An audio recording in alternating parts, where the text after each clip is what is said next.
cognitive Kali. I've been doing Kali for a while, and I've been cognitive while I've been doing it, but I haven't been that cognitive. Explain to me. Well, let's use that term first. It was just like a fad term I had to put to what was in my head, what was coming out. The real props have got to go to Dr. Janet O'Shea of UCLA in the World Arts and Culture Center. She really put the idea together and worked with Dr. Bilder at UCLA, who's the neuroscientist. He's the guy with the brain. They put together this study. We got some money to do a study, and I was the intervention. So we did a study comparing a group of students doing Kali to a group of students doing aerobic exercise, just general stuff. Our hypothesis was that the complexity of Kali had a bigger effect on cognitive function than just the regular, stepping up and down or riding a bike or something like that. Pretty simple hypothesis, and we wanted to look at it. We got some interesting raw data from the study. Unfortunately, not enough sample size to get statistically publishable data. So we're working towards doing more studies, as you saw in the TED Talk and things like that. But as I was doing it, I could have just taught academy curriculum. We're going to do this, we're going to get to some blah, blah, blah, blah. But I was more interested in, what do you mean cognitive function? You got to tell me what. Well, we're doing convergent, divergent thinking, we're doing problem solving, reasoning, creativity. I was like, cool, but how are you measuring that? And so I kind of dove into it, and we had some conversations with Dr. Bilder, and he would talk. And I have a kinesiology background, a motor learning, sports psychology background. So I wasn't completely under the water. He would talk, and I was kind of like I was trying to keep up. It's like I was doing doggy paddle. But then he would say something. I'd be like, wow, that's abecedario. That's what we do when we do. And it was clicking in. So from those conversations with the real smart people, the neuroscientists, is how I've kind of developed the idea. I don't want to call it problem. There's no curriculum. When we go and play, what I do with you is going to be very different to what I do with a beginner, say, because a beginner, you make them do X, and that's cognitively challenging. Yes. You make them do heaven 6. We know it's out the window. You can't talk for the first 3 weeks. Exactly. That's how it works. Yeah. So for you, it's a real challenge for me. I'm going to have to really keep you on your paces there. You see his face, right? But the big idea of it is, the Kali is the framework of this, and it's the best framework because it's so diverse. It's endless. I think when Guro Dan teaches, he teaches these multiple different 6 counts. You got heaven 6, standard 6, earth, redondo, but then you've got inward, backhand, inward, all that kind of stuff. I think we calculate out it's about 4,000. Yes. And then if you throw some footwork in there, or if you put a redondo, it really is limitless. That's why I love it, because I can take it as far as possible. A lot of people that we train in the same kind of stuff, they know all the basic drills. But if I reverse them, or I flip it up, or I say you got to do this footwork with it, trips up a little bit because they've not practiced it. Essentially, it's not a learned motion. And so that's the idea, is you want to add cognitive load to have desirable difficulties. I love that term. It's my favorite term. I got it from Robert Bjork from UCLA, teaching me about learning. Desirable difficulties. It has to be challenging enough to where you progress. But if it's too challenging and it's just complete failure, you're going to get too much drop off. And I gave the example in my talk, is that it's like a muscle. If you want your muscle to be stronger, you've got to break it down first. You've got to challenge it. Otherwise, if you're really good at doing 10 reps of 50 pounds or whatever, and you do that for the rest of your life, you're not going to get stronger. You're going to get to that strength and stay there. You're going to plateau. So you've got to constantly challenge yourself by adding cognitive load. That's the basic idea of it. I'm interested in, how did you get to me, or how did you put this forward? Because you just didn't walk into the room and say, I'm here. Let me change the world. How do you meet these like high end members of academia? And I know you're in the UCLA, so you'll bump into them more than I will, right? But well, the touch point was Dr. Janet O'Shea, and she now trains at the academy. She trains at UCLA sometimes as well, and she's had an interest in martial arts and trained in different martial arts for a while. And so she's kind of got that academia background. Okay, I'm curious. I want to learn about this. For me, the real kind of like, there's something to this, was a story that Guru tells, and I told it in the TED Talk. Is about one of the students has said, hey, I just came back from a car crash and I had amnesia. With the memory loss. And I really attribute it to Heaven 6. And that's a personalized story. We can't put that in the scientific world. We have to test it via the scientific method. But that gives us an idea. Yeah, that's true. And I've met, several other people who've had TBI, like traumatic brain injuries. And they said, yeah, I trained Kali and I feel that really helped. So it kind of sparked the idea. Yeah, you see, Rick Faye's mentioned it for years. Rick said, I think these Filipinos are onto it. And they were just like, let's see if the rest of these guys will catch up with us. If we have to spell it out to them. And then I've thought about it, yeah, that's very like Guro Dan, where he's not sitting back and he's not going to teach you, but he's going to go, I'm going to leave enough clues. Yeah. Are you going to pick up on this? Yeah. If you're not going to pick up, I will gently nudge you in that direction. But if I have to tell you, then, it loses a little bit of, as we said before, a great teacher creates an environment where knowledge flourishes or reveals itself. Yeah, absolutely. And it is unbelievable. So, if you don't mind, we are going to talk about the TED Talk. You've got a private student that's got, is it cerebral palsy? Yeah. Yeah, and I just looked at the footage and it was wonderful. If you don't mind me saying, I looked at it and I was, I'm sure somebody out there is going, that guy's chambering was all wrong, and you're like, I certainly hope not. You know what I mean? Come on, please. Walk a day. Walk a mile in that guy's shoes. Live like that guy for a day, and then just do what he's done. Absolutely. So you've seen the benefits. So where do you want to bring this? I want to bring it to the world, really. When my proposal to do the TED Talk was accepted, that's when the real work starts. You're like, oh God, I've really got to do this. So, and I'm living in these two worlds of which I am not a master of either. The Kali world, there's so many more people that are better at the art and know a lot more about the art than me. But that's the beauty of the Inosanto Academy, right? You walk in there and it's like, anybody that's got any connection to the Inosanto family, you can't take yourself seriously because there's an Eric Paulson around the corner. Yes, exactly. So I've had a couple of fights. Well, I was world shootout champion when we were still pulling each other's hair. And you just can't take yourself seriously. So you're going to take it to the world. Well, that's the plan. The TED Talk, the TED is a phenomenal platform. I have a great respect for it. I discovered it about 4 years ago, and it's been an integral part of my development. So to be able to speak on it and put my ideas out into the world was very important. And I could have done it many ways. And trust me, there were about 14, 15 completely different iterations of what I wanted to say. And I'm actually very pleased with the one that came out. And they coach you to do that. It's really, really great. Now, first of all, I thought it was awesome. It was easily one of... I haven't seen many TED Talks that I don't like, but the thing is, for me, when I look at them, they're a self-fulfilling prophecy because I want them to be good.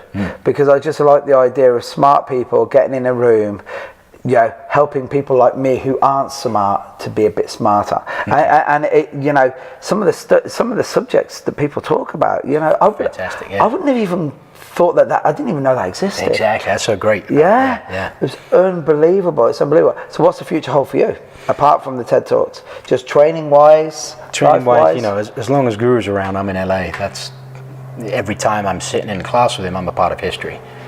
You don't give that up, basically, and I'm very privileged to be able to do that. I want to continue to grow the UCLA martial arts program and really put it out to the world and become like a high-class, world-class program that we hopefully could be.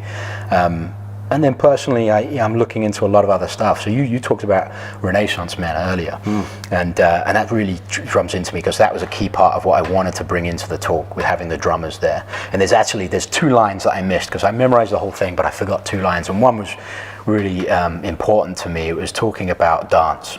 And Bruce Lee was Cha-Cha champion of Hong Kong, and there's so many similarities between martial arts and dance. In fact, one of the instructors at the academy, Comrade Kamen, who's one of my Connect to Kali instructors, he did a whole seminar on how swing dancing is essentially the same as silat, looking at the framing and the movement and the lead, and it was amazing to watch. So the similarities are there, and then the drumming. Obviously, I was incredibly lucky to have world-class drummers like Michael Dubin and Alex Acuna. And when he does the thing and he puts the elbows there, I didn't know he was going to do that. That was so cool. So really, this idea is my idea really is movement, not taken away from the Kali, because I think Kali is the only framework that exists right now that can encompass the entire thing. Because we use rhythm, we do it to music, right? It's crossing the midline line, it's hand-eye coordination, it's weapons, the stakes are higher, it's empty hand, it's grappling, it's healing, everything's there with it. But really all kinds of movement can be, and I don't think this word exists, cognitized. You know, I could cognitize a dance program, I could cognitize a soccer program to make it more difficult and use the principles of this cognition, this cognitive function. But really I like it, Kali, because it has so many levels of benefit, which we talked about before. You know, there's people that take Kali for military, I've got to kill my enemy, and that's fantastic, and it is a battlefield art, like I said in the talk. But then some people that just do it for regular self-defense, which is fantastic for. You take a pen, Jason Bourne, it's all there with Jeff Amada. Or just for fitness, you swing those sticks for 30 seconds as hard as you can, you're going to be getting your heart rate up. I tell you what, you ever look at the lead pipe that Sifu Larry, God rest his soul, used to swing, you know? He used to swing that and his form was perfect. But did you see the guy's forearms? But you know, this is the thing. When I basically use the generic term martial arts when people ask me, because I always say, look, it'll take half an hour for me to explain to you what I do, and they go, really, why? And exactly what you just said there. It's like, does it work on the street? Does it work against the drunk? The guy who, guess what? The guy who taught Jason Bourne got taught by my instructor. How cool is that? And they go, wow. And we run this whole gamut from one end, as you said, like the military specific stuff. I'm a guy. I think it's really cool. I love it. Fantastic. Would I want to be that guy? No, but I think it's cool. I really, really do. And we deliver that, and then you go right to the other end. I've got a friend of mine in Japan, in Osaka, Takashi Uchino. I don't know if you. I have to hook you up. Yeah, definitely. Takashi is like a rock star there, and he in his Osaka school, he has 5,000 students. Wow. Bear in mind, he's a Japanese guy teaching Filipino martial arts in Japan, and Japanese. You guys are quite nationalistic, you know, they're quite patriotic souls, right? And he started off, and first of all, it was just stick work, and it was rhythm box to music. And then what happened was he ran out one day of sticks, and it was like 120 people in his class. So he said, right, just do the fingers. So that now became the new empty hand class.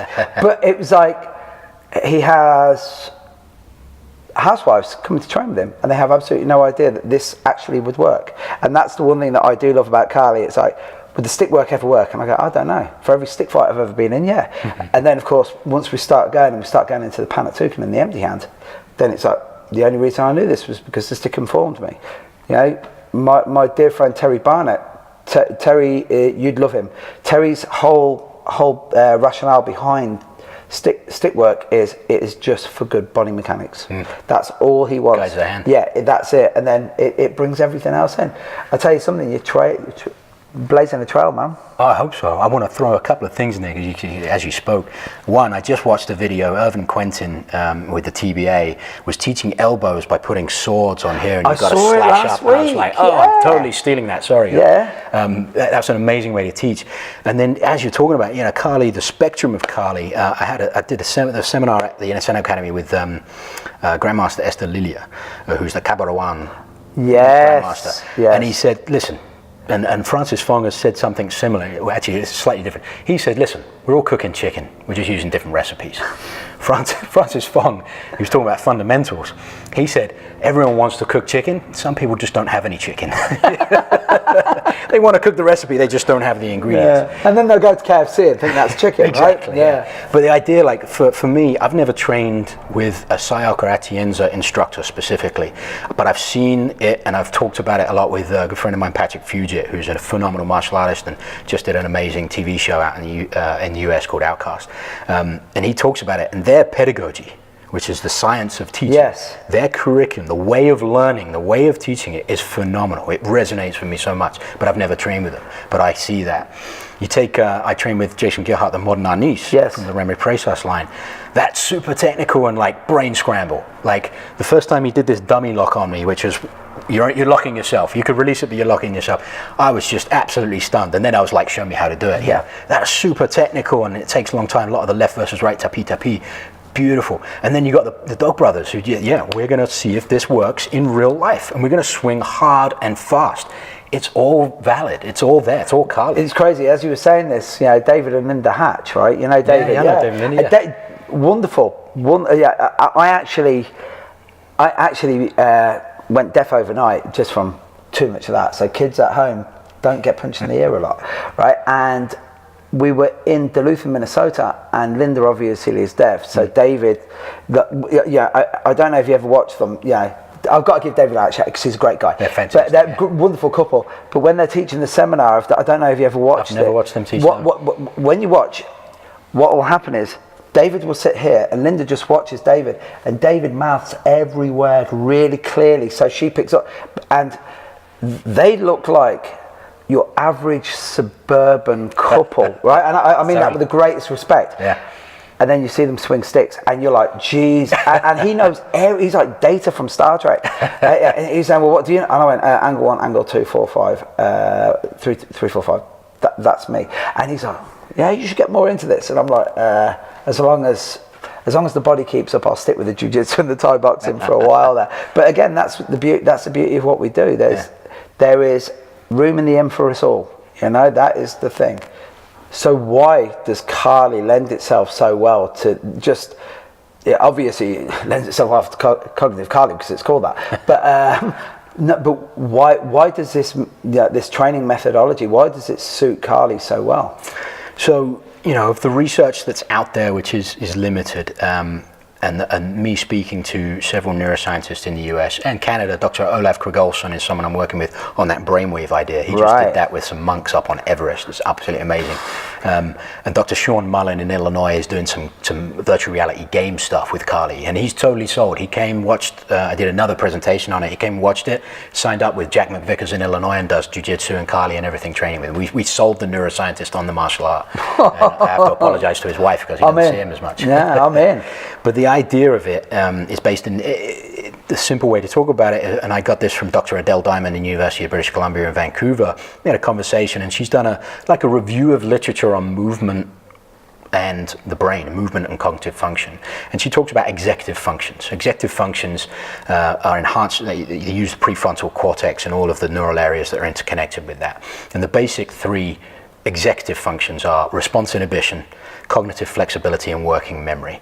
So the response inhibition, in the video I did the clicking, you do the square with one and the triangle with the other. When you do this hand wants to do the square. It wants to follow its brother. Yeah, let's do this together. But you try and make it do something else and you get that. And you know why I can't do that? I've got a default position. Yeah, as you can see, I've got jiu-jitsu fingers, so I can't get the click. He's the 1% in the room. Triangle. Yeah, I'm the 1%, right? I'm the Rothschild of that. I'm the Rothschild of that test right there. Okay, so that talks about response inhibition. Is your body wants to do something. So if you went out and you did 100 repetitions of Heaven 6, and then immediately I said go do standard 6, that hand's going to want to go high because you've done it 100 times. So we're talking about that, and it's about controlling your behavior as well. It's very important for children. The working memory is the one I have fun with a lot. Is with you, we'll be able to do Heaven 6 and we can have a conversation and all that kind of stuff. So I've got to ramp it up a little bit more. So we'll put some footwork in, male triangle, female triangle, maybe hourglass. Maybe I'll put one of these guys behind you and he's putting up his fingers and you've got to tell me what number it is. Maybe we make you recite the 8 times table. That's adding cognitive load, and that working memory is being able to do Heaven 6, which you've got down. You've got it almost autonomously. You don't really have to use a lot of cognitive load to do it. Can you offset and do other things at the same time? With the cognitive flexibility, that's my favorite. It's being able to adapt. So sparring really is cognitive flexibility. You know, if all you learn is the X and maybe the order bis series, the backhand, bam, bam, bam, or meet the force, and you got those 3 things, and you do those drills over and over and over again, can you step into a tournament and win? No, because you can't go in there doing your drill. You can't do a drill when you spar, when you fight. So you have to adapt to the situation, the environment. You have to adapt to your opponent. Yeah, but you see, this is funny you were saying that. I use this example all the time because you get the guy, it's not the kata and the form, because that's a whole different thing where people say it's useless, and I'm like, no, the guy's moving, it isn't useless at all. Yeah, these guys knock that. But there's, if you're a one-trick pony, and all you can sing is My Way in a Japanese businessman's voice, then that's great. But I can't listen to a whole CD of that. And that's what martial arts, that's one of the reasons I always go back and I say, we need to train a multitude of arts, because I just want to have some real depth. Yeah, I want to have a broad palette, I want to be able to turn around and say, yeah, look, this is what I've got in my repertoire. And as you're saying this, it's making my head hurt because I'm looking at it, I'm going, God almighty, I thought I had a pretty decent repertoire, and now have I got a repertoire under pressure? Have I got one? Yeah. You know, what if I haven't got the repertoire that I wanted at the right time? Yeah. Am I still able to do it? And I'm like, this is interesting. Well, that last thing, that cognitive flexibility really, really resonates for me, and I know we're going to talk about different stuff later on, but, you know, we deal with a lot of shootings in the US and active shooter, and we've got a lot of stuff going on in Europe right now where, you know, you're living your day-to-day life and then something like that happens, the Nice lorry, like, and really, you know, if you haven't trained cognitive flexibility, which we train when we spar, you haven't trained to deal with things that you're not used to, that's when you freeze and you're a deer in headlights in those situations. And I'd like to think that this type of training, no matter what happens, you know, a brick could come through this window right now and we could go, oh my God, a brick, but most of us are going to jump up, pull any weapons at our hand, and we're going to go, who the hell was that? That's being able to adapt to different situations. And I think so the transfer into that real combative world is really important. You know, you might have the skills to be able to do it, but can you go from playing Pokemon Go or checking your text to here to go and to deal at your highest level, at Olympic level? That's what I think a self-defense situation is. You've got to work at Olympic level. Can you do that, and how fast can you do that? How long is that pause of shock? And that's what I like to train. One of the things that myself and Al Peterson used to teach a lot of, when we were doing confrontation desensitization, we were doing a lot of that sort of training. And everyone, you know, you go in, you'd be teaching these guys, and they would go, yeah, we just want to get over this fight or flight response. And I'm like, well, no, really, you want to embrace that. What you want to get rid of is the freeze. And they'd be like, what? Well, you ever seen the guy that does the bungee jump? He will not, you either dive or you go back. It's one or the other. And a lot of people don't even understand that. He goes, I just, you know, as you said, you know, we live in very, very, very strange times at the moment. And, you know, I don't walk around at DEFCON 1 because my life isn't that dangerous. Exactly, yeah. But when I get on the tube, I'm wary. Yeah, when I go to America, I'm not wary, but it's a different... A little bit more, it's a different environment. But again, it's, you know, it's that... Again, it's being aware. You know, we were talking off camera earlier about the awareness. So many people don't realise that when you go to a different country, culturally it's different. Yeah, I remember the first time I tried to teach in America, and they were like, teach us some of your stuff, and I was like, do you like Yorkshire pudding? And they were like, no. And I said, well, I don't like grits. And they were, what do you mean? And I said, well, Yorkshire pudding, everybody has that in the UK. What are you trying to say? And I said, well, everything that I do is all based on creating space and giving you the option to get out the door. I do that over in the US. Boom. Oh, right. Okay. Boom. You know, it's entirely the wrong thing to do. You know, and again, it's behavioural flexibility that we were talking about. So, why for you is Kali so special? Well, you know, a lot of the research on improving cognitive function has been on exercise, physical activity, and it's been on, you know, standard stuff, running a treadmill, riding a bike, just kind of getting heart rate up. There's been some stuff on Tai Chi and slow movements, and there has been stuff on gardening and just movement and activity in general. But there hasn't, it's only looking at it from a physical activity perspective. My hypothesis, my theory is that the complexity is really important. So gardening, I'm sure at the highest level of gardening, I don't know anything about gardening, could be quite complex, but generally it's a more of a, you know, some digging and some planting and some watering and that kind of stuff. Kali, as we know, right from the off, put some sticks in your hands, that's new to most people. Yeah. First off, crossing the midline. Dr. Adele Diamond says that's really, really valuable for executive functioning. When you're crossing your midline, your right brain is working on the left side, left brain, so that's doing something there. Rhythmic motions, hand-eye coordination, those are all inherent in Kali, and through research, we know those things in particular affect cognitive function in better ways than just standardized, regular, well-learned motions. So for me, okay, let's find the most complex thing that we know. Most complex thing I know is Kali, especially the highest level, the Archangel series. Man, did that take Villa 8 took me ages to learn. It's complex, and it can be, I'm making up words all day long, complexified. Yeah. It can be made more complex very easily because of its framework. The framework is based off standard movement. The 6 counts, like I said, there's about 4,000 of them if you do all the different types.